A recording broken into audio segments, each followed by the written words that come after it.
নমস্কার বন্ধুরা, তোমাদের সবাইকে স্বাগত জানিয়ে আজকে রেসিপিটা শুরু করছি। তো আশা করি তোমরা সবাই ভালো আছো। তো আজকে একটা নতুন রেসিপি নিয়ে চলে এসেছি। তো আজকে আমি তৈরি করব ঝাল পোয়া পিঠে।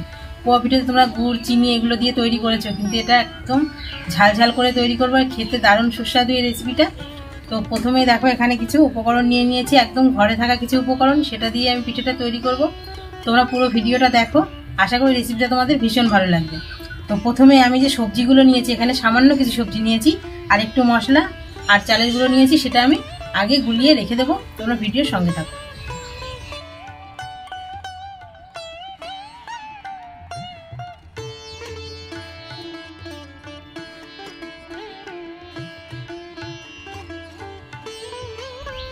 তো দেখো এখানে এক বাটি চালের গুঁড়ো নিয়ে নিয়েছি।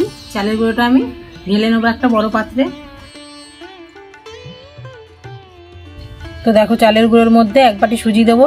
এখানে এক বাটি নেই, সামান্য একটু কম আছে, তো এরকম ছোট এক বাটি সুজি দিয়ে দেবো। এবার ওই ছোট বাটির মাপেই 1.5 বাটি মতো ময়দা আছে, সেটাও দিয়ে দেবো।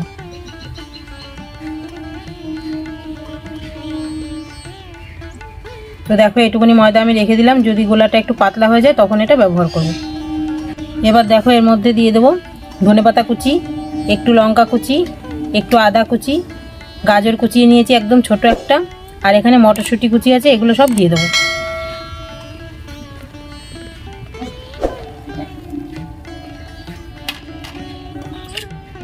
এবার দিয়ে দেবো সামান্য একটু হলুদ কালারের জন্য, স্বাদ মতো দিয়ে দেবো লবণ।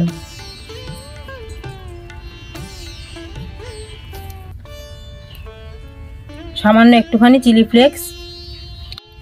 তো এখানে দেখো 1 চামচ পরিমাণ চাট মশলা আছে, স্বাদের ব্যালেন্সের জন্য একটু চিনি আছে 1 চামচ মতো, আর আছে আজওয়ান। তো আজওয়ানটা আমি হাতে একটু ঘষে তারপর দিয়ে দেবো।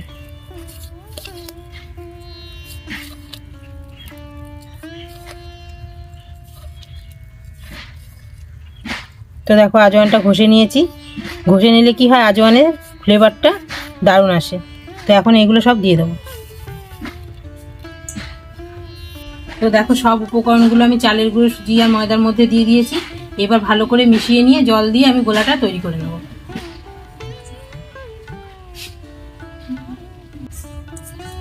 তো দেখো সবকিছু ভালো করে আমি মিশিয়ে নিয়েছি। এবার অল্প অল্প করে জল দিয়ে আমি মেখে নেব।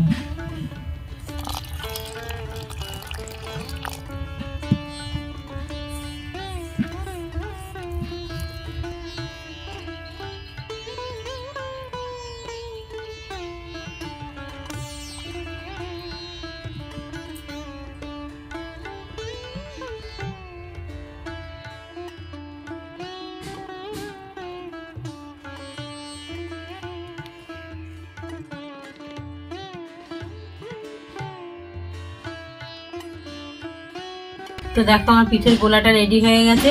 আর পিঠের গোলাটা দেখো একদম পাতলাও করিনি, কিন্তু আবার একদম গাঢ়ও করিনি, যাতে হাতাতে দিলে একদম পড়ে যায় সঙ্গে সঙ্গে। তো এখন আমি এটাকে 10 মিনিট মতন ঢাকা দিয়ে রেখে দেবো। ততক্ষণ আমি পিঠে ভাজার জন্য তেলটা গরম করে নেব।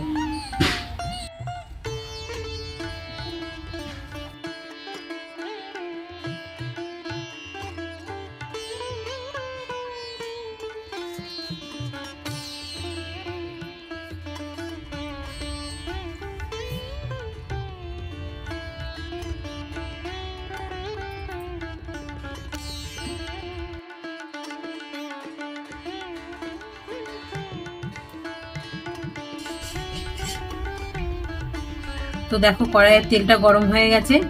এখন আমি এই ঢাকাটা খুলে আর একটু হাতা দিয়ে গুলিয়ে নিয়ে তারপর পিঠেগুলো ছেড়ে দেবো তেলের মধ্যে।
তো দেখো পিঠেটা কি দারুণ ফুলেছে আর কালারটা কতটা সুন্দর হয়েছে।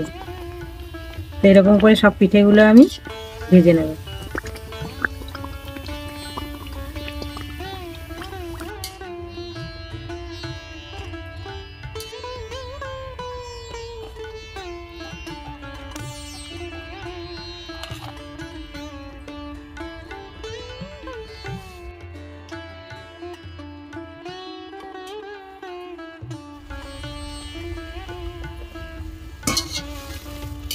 দেখো কি দারুণ ফুলেছে।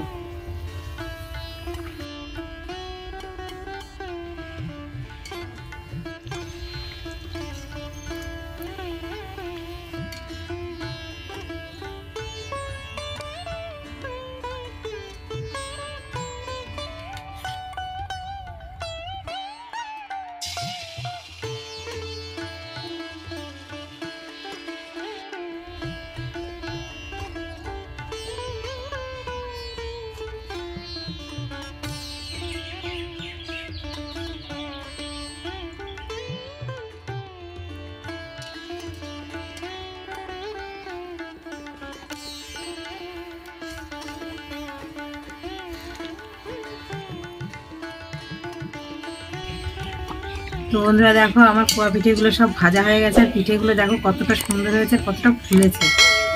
তো এরকম ঝাল পিঠে কিন্তু খেতে দারুণ লাগে। তো এবার এই পিঠেটা আমার হয়ে গেছে, এখন নামিয়ে নেবো আমি।